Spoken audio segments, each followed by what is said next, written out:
I know people that will say, I would love to marry a lady with gap tooth, because when we start bearing children, our children will be beautiful. Somebody will say that I want a lady with a dimple. And everybody, I've said this, everybody has their own preference. I am not saying that it is bad to have a preference, but what I'm saying is that that gap tooth, that dimple, that lady with dimple, that one that has scattered teeth, that you said, how can I marry somebody whose teeth are scattered?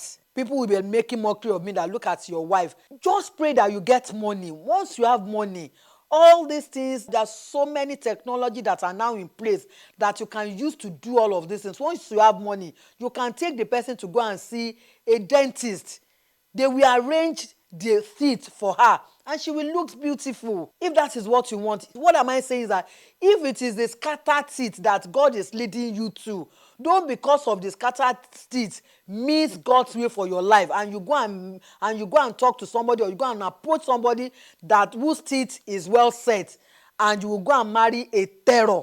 You go and marry a devil that in the future will now be giving you trouble. You now be remembering that, and she was not the one that God showed to me. Oh, I know a man, a married man, that is regretting today. What happened? When he wanted to marry, he went to a pastor with two names, according to him. And the pastor picked the second lady, not the first lady. But because he said that the first lady knows how to cook very well. And he said because he likes food, he loves food, he's a lover of good food. The second lady didn't know how to cook very well. He said when he left the pastor's place, that he just told himself that pastor is talking his own, that I'm going with this first one. And that was what he did. He released the second lady. He went ahead to marry this first lady. After wedding, they entered into marriage. They started having children. Their marriage started growing. Not until later in life, when this woman started showing him her true color, he now realized that God, because when you watched Before You Say I Do, like I always tell you, that Before You Say I Do is not just for those who are single alone. Even the married ones watch Before You Say I Do, and when they have issues, they reach out to me. So this person now reached out to me. So in the course of my asking question, that was when he told me that this is what actually happened.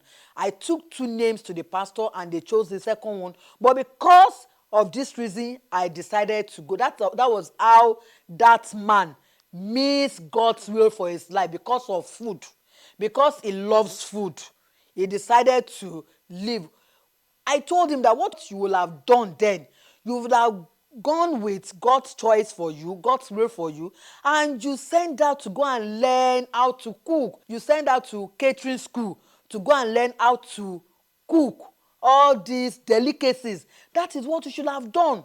I said today you will have been enjoying your marriage, instead of you now saying that you are just tired of this woman.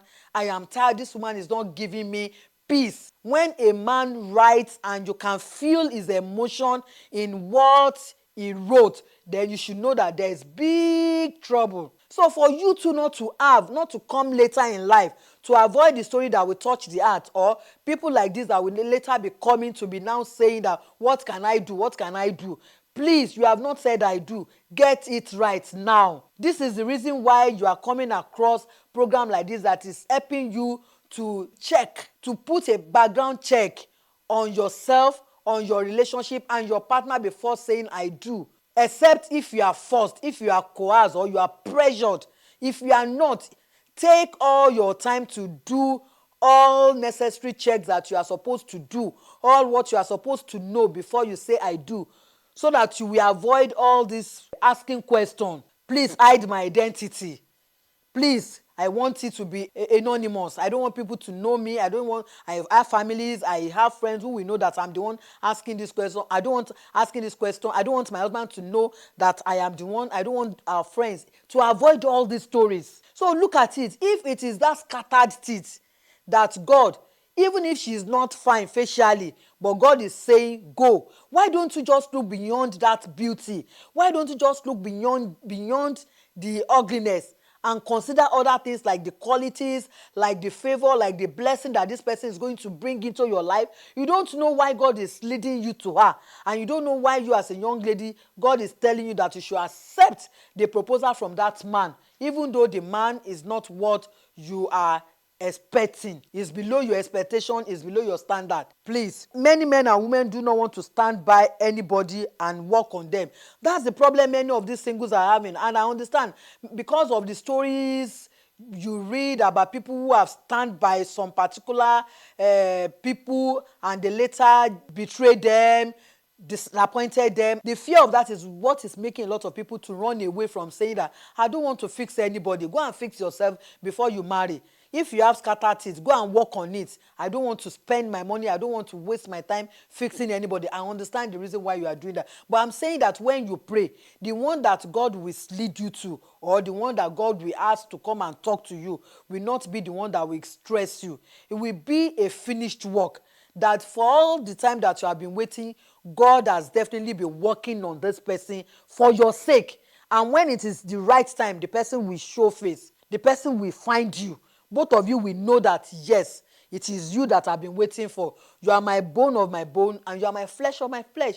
You are the one that God has been telling me that I should be patient, I should be patient, I should be patient. Yes, that will be your testimony in Jesus' name. But this can only happen if you can go by all this that I've been telling you, that these are some of the reasons, these are some of the things that singles normally look out for when they are seeking life partner, forgetting that God's will is also very, very important.